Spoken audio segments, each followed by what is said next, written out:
Hey folks, Flo here at Scaling Up 2023. One of our final interviews. We have government leaders with us today, so very happy about that. Monique and Tom, thanks for participating. First of all, what brings you here? Thanks. I work at the Canadian Forest Service, and we have a great interest in the bioeconomy and love to come to events like Scaling Up to be able to talk to people who are on the front lines and who are really thinking about the opportunities that exist in the bioeconomy for Canadians. Makes a lot of sense. Yeah, I know similar to what Monique described. We at Agriculture Canada are really excited about bioeconomy opportunities, both from an economic and environmental standpoint. Always great to meet with people approaching similar issues from different sectors, hear different ideas from different parts of the world, and learn what we can. Yeah. Forestry and agriculture, that seems to be the most obvious sort of fit with the bioeconomy, of course. Any key takeaways in your participation and the time you've spent here? I think just the enthusiasm and the sense in the room that there is a lot of opportunity is very inspiring and really helps us rededicate ourselves to figuring out the best way forward. That's great to hear. I just say that, we always, in the mad course of business, try to pay attention to what's going on in other countries in the world and learn what we can from them, and sort of feel like we have a handle on what others are doing in this space. But inevitably, when you go to an event like this, you wind up learning things that you hadn't heard before, things that you want to take back and learn more about. I have to ask about the competitiveness of Canada's bioeconomy and, by extension, its economy. I mean, we are sitting on this huge biomass asset, let's say, and we have other assets from my point of view in terms of industrial complex, infrastructure, science, trading partners as well. But then we hear about, Spain or Sweden or the US that have a bioeconomy strategy or perhaps are a little bit ahead of us. How are we going to catch up? Maybe you want to start?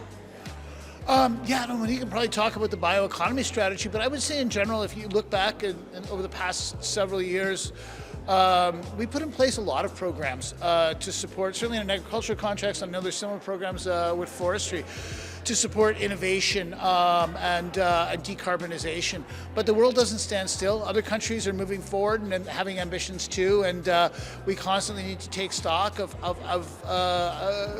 if we're offering an environment competitive enough to attract investment, or do we need to make changes to reflect what others are aspiring to do.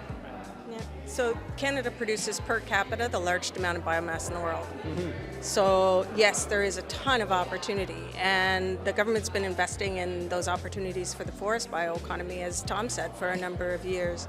So we talk to each other a lot. We are certainly very joined up, and we talk a lot to our provincial territorial counterparts as well as stakeholders. So I would say we are pretty far along, and we're doing really well in trying to identify the things that we need to do in order to accelerate the bioeconomy.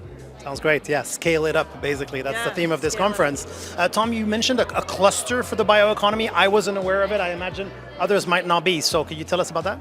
Yeah, no, we have a program called the Agri-Science Program. And through it, we provide funding to different groups in agriculture and agri-food. Often they're commodity specific for the beef sector, the canola sector, what have you. And we have one for the bioproduct sector, where we provide dedicated funding, usually cost matched by money collected by private sector partners, and the money is used to fund typically pre-commercial research. Sometimes that research is done in a university or a research institute. Sometimes that funding is used to support research at our own research centers at Agriculture Canada. I'm wondering, what is your sense of the main message that the industry is sending you, the government, let's say, more broadly?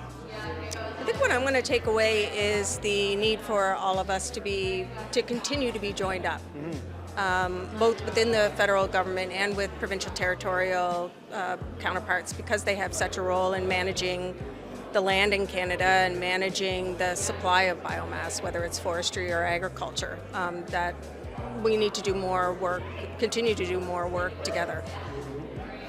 I guess just reflecting back, having been part of discussions around the bioeconomy for a number of years now, that it feels to me as though things that we used to talk about is in terms of future opportunities feel more here and now to me than they have at times in the past. But that we can't be complacent. We can't take things for granted. Others are doing bold things as well, and we need to kind of be bold ourselves in terms of thinking about partnerships and how we can realize the full potential of for Canada and the bioeconomy. And finally, if we pull back a little bit from a macro point of view and we think about the bioeconomy as part of the broader Canadian economy, there are people here that are working in energy, people working in materials, manufacturing. I mean, these are kind of all of some of Canada's strongest sectors. Where do you see the bioeconomy sort of fit or intersect within the whole of Canada's future economy? That's a really very big question. I think if you had asked me 20 years ago what the forest sector supply chain looked like, it would have been pretty specific and pretty narrow. Yeah. That's not the way that it looks like right now. I spoke earlier about biochar, for example, which is a product that comes through from a tree into a sawmill with residuals. The residuals go somewhere else, they're used for something else, then somebody creates biochar that is then used by a steel or aluminum smelter to decarbonize their processes. So all of those supply chains are becoming more complex, more players, and I think that just contributes to hope and opportunity. Great. Tom, your final thoughts? Just what excites me the most is the opportunity to add more value to Canadian agricultural products here in Canada rather than exporting them in bulk overseas, to process them here, use them to create a more circular, lower emission economy, and equally to take what traditionally have been waste products and turn them into a revenue stream, again, promoting circularity as well as wealth creation and stronger farm incomes. Circularity, that's a very important word. I'm glad it was into this interview. Thank you both very much, Tom and Monique. Thank you. Thank you. Thank you. Thank you.